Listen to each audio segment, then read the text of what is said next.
요즘 뉴스에서 제2의 IMF라는 말을 자주 듣습니다. 그런데 IMF가 정확히 무엇이었는지 우리는 얼마나 기억하고 있을까요?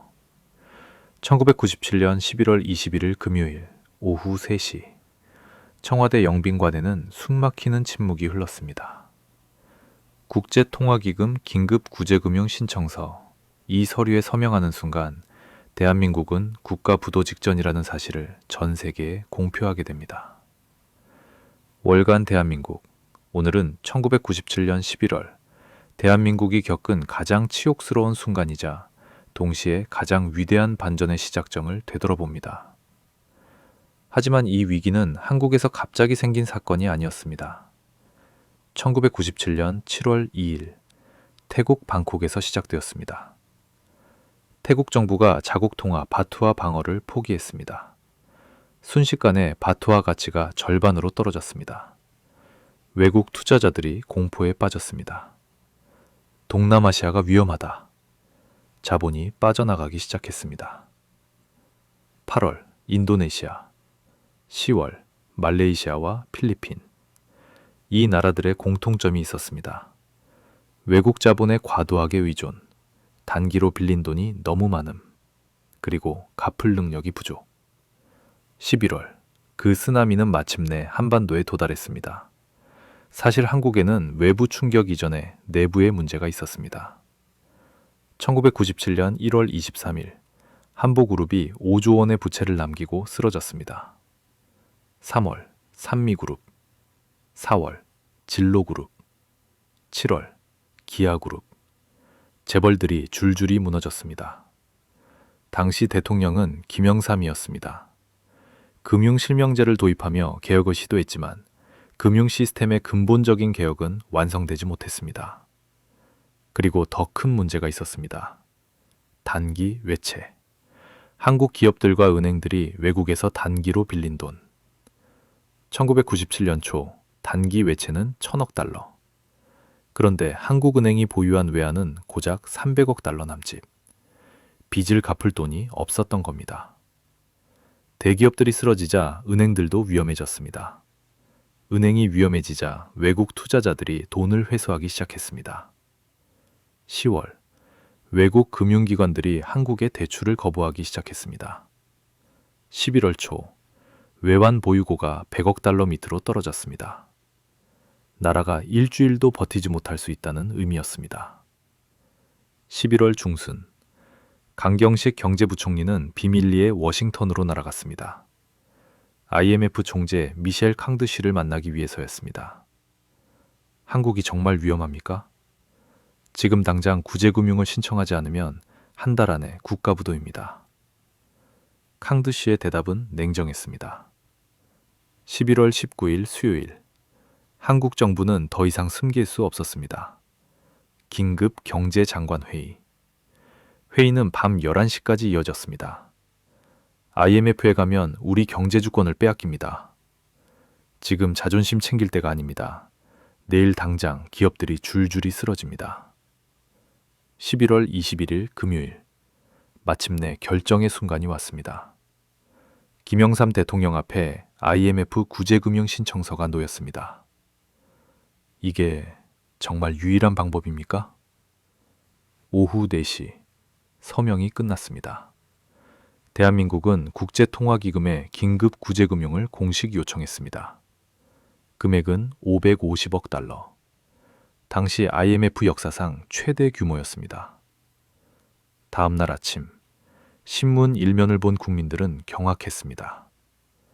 대한민국 IMF 구제금융 신청, 국가 부도 위기, 제2의 국치일. 믿을 수 없었습니다.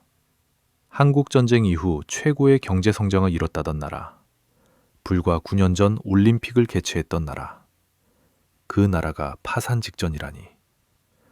주식시장은 폭락했습니다. 환율은 하루에 10%씩 뛰었습니다. 1달러에 800원 하던 환율이 순식간에 1,500원을 넘었습니다. 기업들이 연쇄 부도를 냈습니다. 11월 한 달 동안만 278개 기업이 쓰러졌습니다. 12월 3일, IMF 대표단이 서울에 도착했습니다. 그들은 차가운 표정으로 한국은행, 재정경제원, 주요 은행들을 조사했습니다. 마치 파산한 회사를 정리하는 청산인처럼. 한국 정부는 굴욕적인 조건들을 받아들여야 했습니다. 금리를 30%까지 올릴 것, 공기업을 민영화할 것, 은행들을 구조조정할 것, 기업들의 부채 비율을 200% 이하로 낮출 것, 그리고 정리해고를 자유롭게 할 것. IMF는 외부에서 강제로 들어온 것이 아니라 한국 정부가 외환 부족 상황에서 구제금융을 요청한 결과였습니다. 다만 그 조건이 매우 강했기 때문에 경제 주권 약화 논란이 이어졌습니다. 어제까지 정장을 입고 출근하던 사람들이 하루아침에 길거리에 서 있었습니다.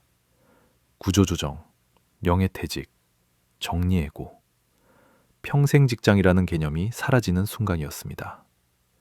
당시 많은 가정에서 처음으로 이런 말을 들었습니다. 우리 집이 어려워질 수도 있구나. 어머니들은 가계부를 다시 펼쳤습니다. 학생들은 학원을 그만뒀습니다. 자영업자들은 폐업 신고를 했습니다. 아버지들은 아침에 집을 나서지만 갈 곳이 없었습니다. 가족들에게 차마 실직 사실을 말하지 못하고 공원을 배회했습니다. 1998년 한 해 동안 128만 명이 실직했습니다. 실업률은 8.6%까지 치솟았습니다. 대한민국은 말 그대로 지옥을 경험하고 있었습니다. 그런데 1998년 1월 5일 한 주부가 명동거리에 나왔습니다. 손에는 결혼 반지가 들려 있었습니다. 나라가 어려울 때 이걸 빼지 못하면 언제 빼겠어요? 그날 이후 기적이 시작되었습니다. 할머니들이 평생 모은 금반지를 내놓았습니다. 어린아이들이 돼지저금통을 깨서 가져왔습니다. 운동선수들이 금메달을 기부했습니다. 방송국 앞, 은행 앞, 관공서 앞, 결혼반지, 돌반지, 금목걸이, 단 2달 만에 350만 명이 참여했습니다. 모인 금의 양은 227톤, 금액으로 환산하면 22억 달러였습니다. 세계가 놀랐습니다. 한국인들은 정말 대단한 민족이다. 이런 애국심은 본 적이 없다. 대한민국은 빚을 갚기 위해 스스로 금을 내놓은 나라였습니다. 하지만 진짜 전쟁은 이제부터였습니다. 기업들은 빚을 갚기 위해 살을 깎았습니다. 구조조정이 단행됐고 부실 기업들은 정리됐습니다. 살아남은 기업들은 더 강해졌습니다. 삼성전자는 반도체에 사활을 걸었습니다. 현대자동차는 품질 혁신을 이뤘습니다. 벤처붐이 일었습니다. 인터넷 기업들이 생겨났습니다. 그리고 2001년 8월 23일 대한민국은 IMF 차입금 195억 달러를 전액 조기 상환했습니다.